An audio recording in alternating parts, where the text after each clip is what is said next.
Ochi bagajini. Ikkita bola bilan menga sikishmoqchimi? Sikishasanmi dedingmi? Ochi bagajini deyapman. Ko'rasan hammasiga. Bagajini och deyapman. Hamma video bor.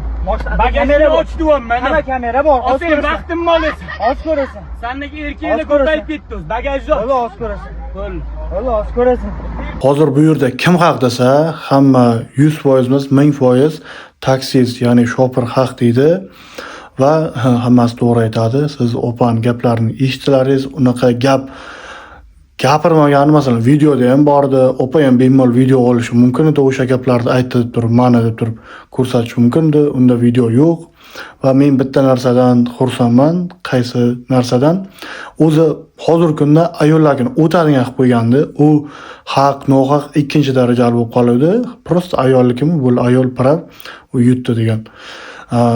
Mana bu yerda endi o'zlaring ko'rib turibsizlar, kim haq, kim nohaqligini va bu narsa ko'p erkaklar sindirib qo'yayotgandi.